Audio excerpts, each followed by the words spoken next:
আসসালামু আলাইকুম। অন্য মঞ্চের আলোচনায় আজকে আমাদের অতিথি হিসেবে আছেন। এখন অবস্থাটা এমন যে কে যে কাকে কখন পেটাচ্ছে, কে যে কখন কোথায় আন্দোলনে নেমে আসছে, আর কাকে যে কে কোথা থেকে তুলে নিয়ে যাচ্ছে কিচ্ছু বোঝা যাচ্ছে না। আর অন্যদিকে সরকার বেচা বিক্রি অব্যাহত রেখেছে, সরকার অদ্ভুত অদ্ভুত প্রকল্প গ্রহণ অব্যাহত রেখেছে। তার মানে সরকারের কাজ চলছে একেবারে অ্যাজ ইউজুয়াল, মানে যেভাবে এই 18 মাস তারা চালিয়ে এসেছে ঠিক সেভাবে। তাহলে কি করে আপনি আমি কেউ ভাবতে পারি বলুন 12 তারিখে নির্বাচন করে তারা চলে যাবেন? এর তো কোনো লক্ষণ দেখা যাচ্ছে না। বাংলাদেশে নির্বাচনের তারিখের বাকি আর মাত্র 3 দিন, অথচ এখনো নির্বাচন হবে কি হবে না তা নিয়ে গুঞ্জন থামছে না।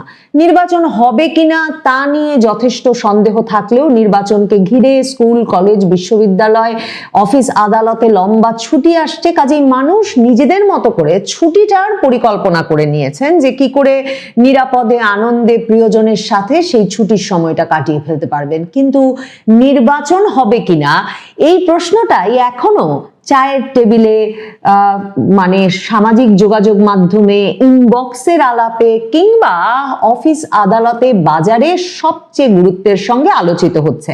মানে এ কথা সম্ভবত আপনার আমার কারো অস্বীকার করার উপায় নেই যে প্রতি 3 কথার পর 4র্থ কথাতেই এ প্রশ্ন এসে ভিড় করছে যে সত্যি নির্বাচনটা হবে? নির্বাচনটা কি সরকার করতে পারবে? নির্বাচনটা কি সরকার করতে চাইছে? এই সরকার নির্বাচন করতে চাইছে তা ভাবা মুশকিল, কারণ ধরুন বাংলাদেশের শীর্ষস্থানীয় দৈনিক প্রথম আলোর আজকেরও শিরোনাম হচ্ছে অন্তর্বর্তী সরকারের বিদায় বেলায় বিতর্কিত প্রকল্প। এখন বিদায় যে সরকার নিতে চাচ্ছে না তার প্রমাণস্বরূপই যেন একের পর এক দেশি বিদেশি নানা চুক্তি সই করছে এবং নানা রকম প্রকল্প গ্রহণ করছে। যেমন ধরেন আজকে এই প্রথম আলোর খবরটাতে যে প্রকল্পের কথা আছে, মানে ঢাকা ওয়াসা নিজেই বছরের পর বছর ধরে একটা লোকসানের মধ্যে চলছে, সে ঋণে জর্জরিত। সরকার, এই ইউনূস সরকার এমন একটা প্রকল্প তফসিল ঘোষণার পর গ্রহণ করে এখন একেবারে একনেকে পাশ করিয়েছে, যেখানে ঢাকা ওয়াসা নাকি 721 কোটি টাকা খরচ করে এমন একটা গবেষণা প্রশিক্ষণ প্রতিষ্ঠান তৈরি করবে, যে গবেষণা প্রশিক্ষণ প্রতিষ্ঠানে শুধু ওয়াসা নয়, আশপাশের বিভিন্ন দেশ থেকে লোকে এসে প্রশিক্ষণ গ্রহণ করবেন। বুঝতেই পারছেন এ ধরনের অযথা প্রকল্প গ্রহণ করতে থাকে সেই সরকার, যে সরকার আসলে টাকা বানানোর তুঙ্গে অবস্থান করছে। মানে আরো টাকা বানাতে হবে, আরো বিভিন্ন ব্যক্তিকে লাভ বুঝিয়ে দিতে হবে, এমন একটা পরিস্থিতিতে যে সরকার আছে সে সরকার সাধারণত এসব করে।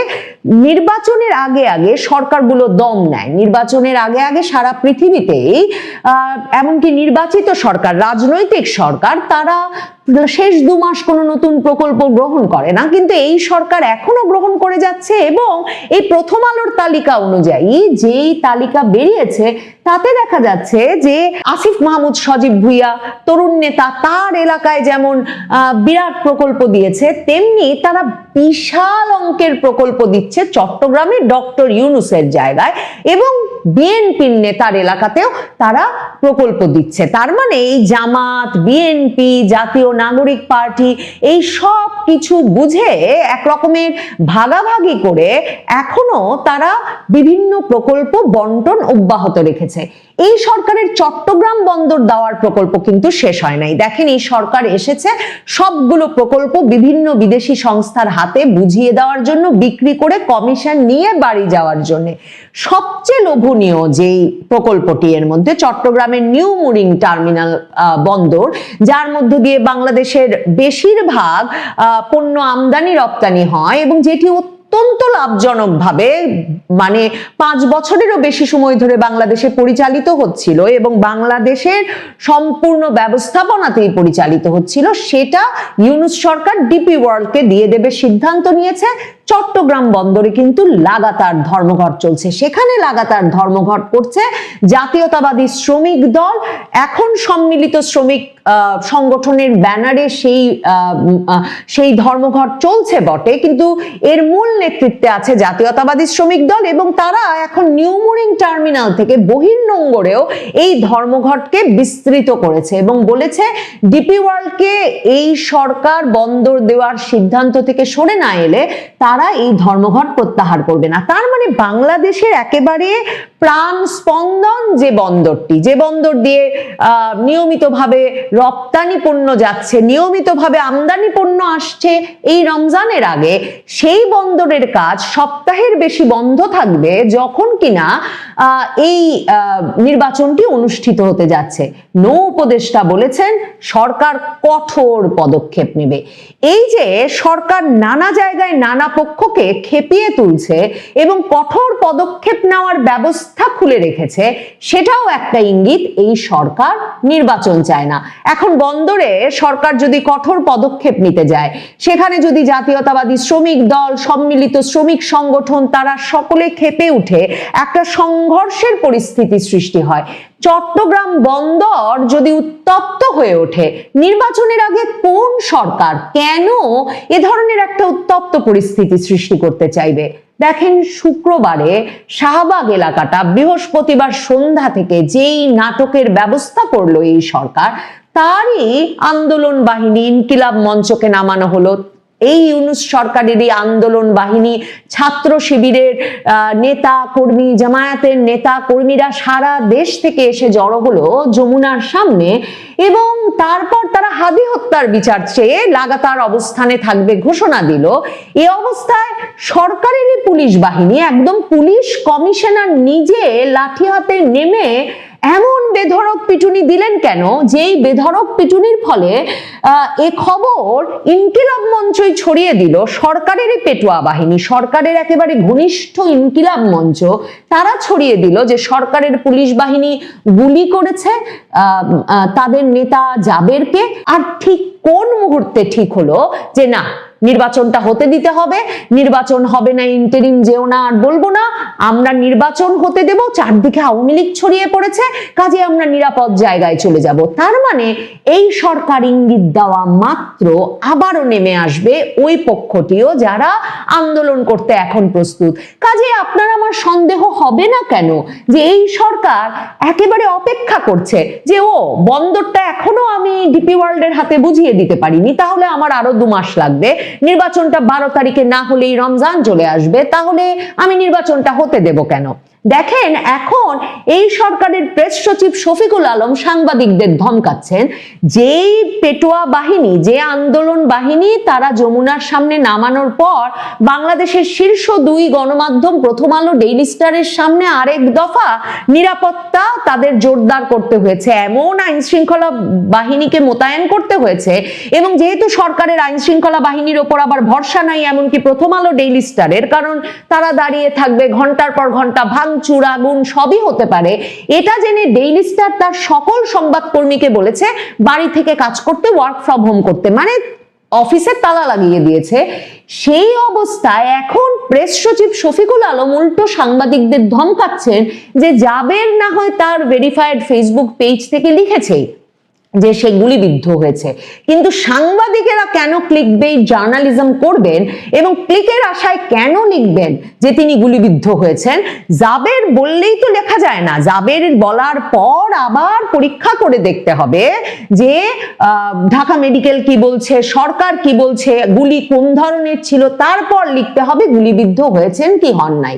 মানে তাদের লোকেই ছড়িয়ে দেবেন তারা আহত, রক্ত, গুলি, এবং সাংবাদিকের তখন দায়িত্ব হবে সরকার কি চাইছে, তাদের লোক গুলিবিদ্ধ হয়েছে লিখবে, তাদের লোক মরেছে বলবে, নাকি তাদের লোক জীবিত আছে বলবে, সেই তথ্য জেনে তবে পরিবেশন করবে। আবার শনিবার রাতে গিয়ে রাত 10টার দিকে গিয়ে সেনাবাহিনীর এক দল বাংলাদেশ টাইমস নামের এক সংবাদ মাধ্যমের অফিস ঢাকার নিকুঞ্জ এলাকায়, সেখানে অভিযান চালিয়ে সেখান থেকে তাদের শিফটে থাকা সব সংবাদকর্মীকে, 15-20 জন সংবাদকর্মীকে তুলে উত্তরার সেনা ক্যাম্পে নিয়ে গেছে এবং হঠাৎ বাক স্বাধীনতার এই যে এক মানে স্বর্ণযুগ চলছে বাংলাদেশে, সেই স্বর্ণযুগে একদল সাংবাদিককে তাদের সংবাদপত্র অফিস থেকে সেনাবাহিনী তুলে নিয়ে সেনা ক্যাম্পে নিয়ে গেছে। সেনাবাহিনী সেটা অস্বীকার করছে না, কিন্তু তারা সংবাদ মাধ্যমকে বলেছে কি কারণে তারা তুলেছে ব্যাপারটা তারা পরে জানাবে। এমনকি প্রেস সচিব শফিকুল আলমও বলেছেন যে কি কারণে তুলেছেন ব্যাপারটা তারা পরে জানাবেন। মানে ভাবতে পারেন, সাংবাদিকদের হঠাৎ করে সেনাবাহিনী একদম প্রকাশ্যে উত্তরা সেনা ক্যাম্পে নিয়ে গেছেন, নিশ্চয়ই ভয় ডর দেখিয়েছেন, কি হয়েছেন এখন পর্যন্ত জানা যাচ্ছে না। ট্রান্সপারেন্সি ইন্টারন্যাশনাল বাংলাদেশ ডক্টর ইউনূসের একদম পকেটে থাকা, মানে সুশীল সমাজের একেবারে প্রতিভূ সংগঠন বাংলাদেশের, সেই ট্রান্সপারেন্সি ইন্টারন্যাশনাল বাংলাদেশও এর প্রতিবাদ জানিয়েছে এবং বলেছে যে এটা কি পরিস্থিতি, এই পরিস্থিতিতে নির্বাচন কিভাবে, যখন কিনা এরকম করে সাংবাদিকদেরকে সেনাবাহিনী ইচ্ছা হলেই দলে বলে, মানে অফিসে ঢুকেছে একজন না পুরো শিফটের। ওই পত্রিকার এডিটর ইন চিফ বলেছেন পুরো বিকেলের শিফটের সব সাংবাদিককে তুলে নিয়ে সেনাবাহিনী চলে গেছে।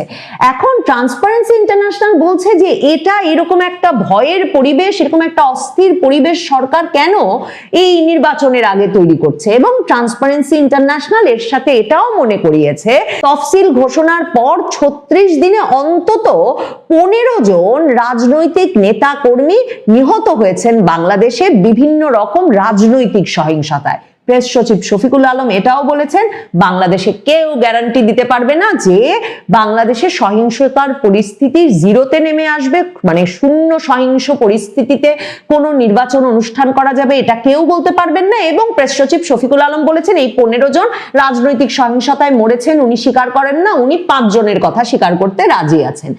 এই হচ্ছে অবস্থা।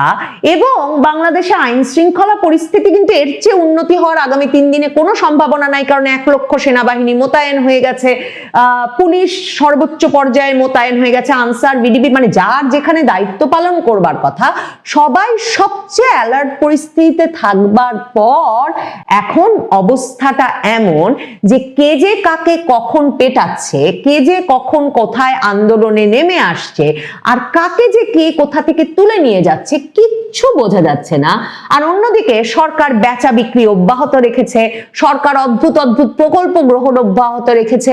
তার মানে সরকারের কাজ চলছে একেবারে অ্যাজ ইউজুয়াল, মানে যেভাবে এই 18 মাস তারা চালিয়ে এসেছে ঠিক সেভাবে। তাহলে কি করে আপনি আমি কেউ ভাবতে পারি বলুন 12 তারিখে নির্বাচন করে তারা চলে যাবেন? এর তো কোনো লক্ষণ দেখা যাচ্ছে না। সরকারের হাতেই পুলিশ আছে, সেনাবাহিনী আছে, যারা যে কোনো ভাবে পরিস্থিতিকে উত্তপ্ত করে তুলতে পারে। এবং সেই পরিস্থিতি উত্তপ্ত হয়ে হাতের নাগালের বাইরে চলে গেলে তাহলে এমন পরিস্থিতি সৃষ্টি হতেই পারে যেখানে নির্বাচন করা সম্ভব হবে না। আর এই সরকারের তো এখনো চট্টগ্রাম বন্দরটা ডিপি ওয়ার্ল্ডের হাতে তুলে দেওয়া সহ নানা কাজ বাকি আছে। আর নাহিদ ইসলাম 2024-এর জুলাই আগস্ট আন্দোলনের নেতা নাহিদ ইসলাম বলেছেন যে 12ই ফেব্রুয়ারি যদি জামায়াতে ইসলামী জোট জয়লাভ না করে তাহলে 5ই আগস্ট ব্যর্থ হয়ে যাবে, কাজেই কিছুতেই তারা 5ই আগস্টকে ব্যর্থ হতে দেবেন না। ভাবুন তো, নাহিদ ইসলাম 5ই আগস্টের আগে আগস্টের 3 তারিখেই সম্পূর্ণ তো ইঙ্গিত পেয়ে গিয়েছিলেন। মানে আমরা আকেলমন্দ মানুষ যারা কিছু মাত্র রাজনীতি বোঝেন সকলেই বুঝেছিলেন যখন দরবারে ওয়াকারুজ্জামান বলেছিলেন সেনাপ্রধান যে সেনাবাহিনী আর সরকারের সাথে নাই, তখনই পরিষ্কার হয়ে গিয়েছিল যে এই নাহিদ ইসলামরা যা চাইবেন তাই ঘটতে যাচ্ছে। এখন নাহিদ ইসলামরা তেমন কোনো একেবারে স্পষ্ট ইঙ্গিত না পেলে, নাহিদ ইসলামরা 5ই আগস্ট কিছুতেই ব্যর্থ হবে না 12ই ফেব্রুয়ারিতে, এই গ্যারান্টি না পেলে তারাই বা নির্বাচন হতে দেবেন কেন? কাজেই ওই যে নির্বাচন হবে এই প্রশ্ন যে আপনার মনেও সারাক্ষণ ঘুরপাক খাচ্ছে, ইউনূস সরকার কথিত গণতন্ত্রের চর্চা করতে গিয়ে দেশের কারাগারগুলোতেও বন্দী আওয়ামী লীগ নেতা কর্মীদের বেছে নিয়েছে, জোর করে তাদের কাছ থেকে ভোট আদায় করার চেষ্টা করছে, হ্যাঁ না ভোটে হ্যাঁ আদায় করার চেষ্টা করছে ইউনূস প্রশাসন, যেন আওয়ামী লীগ নেতাদের ভোট ছাড়া ইউনূসের গণতন্ত্র মিথ্যা। না হলে কারাগার থেকে যেখানে শয়ে শয়ে আওয়ামী লীগ নেতাকর্মীর লাশ বেরোচ্ছে সেখানে জোর করে খাম ধরিয়ে দিয়ে তাতে সই করিয়ে নেওয়ার মাধ্যমে হ্যার পক্ষে ভোট আদায় করার কোন নিষ্ঠুর তামাশা শুরু করেছেন ইউনূস সরকার।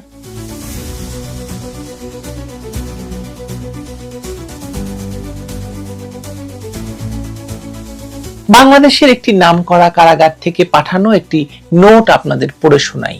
একজন রাজবন্দী লিখেছেন, আমাদের কাছে লোক পাঠিয়ে জোর করে হ্যাঁ না ভোটের হ্যার পক্ষে সাইন নেওয়া হচ্ছে এবং সাদা কাগজে অঙ্গীকারনামায় সই করিয়ে নেওয়া হচ্ছে। আমরা মৌখিকভাবে জানিয়েছি যে এই প্রহসনের নির্বাচনে আমরা ভোট তো দূরের কথা, কোনোভাবেই আমরা এর অংশ হতে চাই না। তবুও আমাদের কাছ থেকে জোর করে সাইন নেওয়া হয়েছে। আমরা বিষয়টি নির্বাচন কমিশনকে জানাতে চাই, কিন্তু সে সুযোগও আমাদের দেওয়া হচ্ছে না। বিস্তারিত বিবরণ সহ এই নোটটি যেদিন আমার হাতে এসে পৌঁছায়, সেই দিনই সাবেক পানি সম্পদ মন্ত্রী ও বর্ষিয়ান এমপি রমেশ চন্দ্র সেনের মৃত্যু সংবাদ আসে কারাবন্দী অবস্থায়। মির্জা ফখরুল ইসলাম আলমগীর যে নির্বাচনী আসন থেকে লড়তেন সেখানের এমপি ছিলেন তিনি, এবং মির্জা ফখরুল ইসলাম আলমগীর যে নির্বাচনে গিয়ে সংখ্যালঘুদের ভোটের জন্য হাত জোর করে দাঁড়াচ্ছেন, সেখানে আজ সুষ্ঠু এবং প্রতিযোগিতামূলক ভোট হলে তার প্রতিদ্বন্দ্বী হতো রমেশ চন্দ্র সেন, তার দাঁড়ানোর কথা ছিল, কিন্তু সেটা তো হলো না। মির্জা ফখরুল ইসলাম আলমগীর এবার হেসে খেলে পার হয়ে যাবেন বোধহয়। এবার আওয়ামী লীগের প্রতিদ্বন্দ্বী ছাড়াই নির্বাচিত হবেন। 2018 সালেও হয়েছিলেন তিনি নির্বাচিত, কিন্তু সেবার তিনি শপথ না নিয়ে দলের বাকিদের শপথ নিতে দিয়েছিলেন, এবং সেই নির্বাচনকে তিনি এখন বলছেন নির্বাচন সুষ্ঠু ছিল না। দীর্ঘদিন সংসদে থেকে তারা পরে পদত্যাগ করেন, সে ভিন্ন প্রসঙ্গ।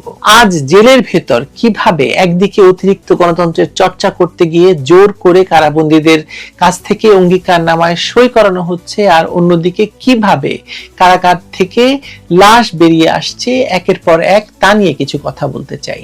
এই যে অঙ্গীকারনামায় সই করানো হচ্ছে, এটা দিয়ে বোঝাতে চাচ্ছে যে এই যে আওয়ামী লীগের নেতারা যারা আছেন বন্দী, সালমান এফ রহমান থেকে শুরু করে আনিসুর রহমান থেকে শুরু করে পলকের কথা আমরা জানি, এবং সবাইকে এই বাধ্য করা হচ্ছে অঙ্গীকারনামায় সই করিয়ে যে তারা এই সরকারের এই নির্বাচনকে সমর্থন দেয়। কি ভয়াবহ, চিন্তা করে দেখুন। আমি দেখতে পাচ্ছি যে কারাগারে ভোট আর হত্যা এ দুটোই একই কৌশলের অংশ। একদিকে ঐতিহাসিক গণতন্ত্র এবং অন্তর্ভুক্তিমূলক নির্বাচন মানে তথাকথিত এইসব কাজ করে এর ফানুস ওড়ানো হচ্ছে, অন্যদিকে যারা বিরোধিতা করছে মানে প্রশ্ন তুলছে তাদের জন্য কারা হেফাজতে মৃত্যুর ভয় রয়ে গেছে। এটা গণতন্ত্র নয়, এটা ভয়ের শাসন, যেখানে ভোটও জোর করে নেওয়া হয়, প্রতিবাদও জোর করে থামানো হয়। কারাগারে বন্দীরা যখন 3টি খাম ভরে আঠা দিয়ে সিল করছেন, তারা হয়তো জানেন না যে এটা হয়তো তাদের শেষ রাজনৈতিক কাজ, হয়তো তারা এরপরে লাশ হয়ে বাইরে বেরোবেন, জীবিত আর ফিরতেই পারবেন না। বাংলাদেশের বর্তমান এই রাজনৈতিক প্রেক্ষাপটকে একটি নির্মম তামাশা বললেও হয়তো কম বলা হবে। একদিকে কারাগারের ভেতর গণতন্ত্রের উৎসব সাজানো হচ্ছে, অন্যদিকে সেই কারাগার থেকেই একের পর এক বেরিয়ে আসছে রাজনৈতিক নেতাদের লাশ।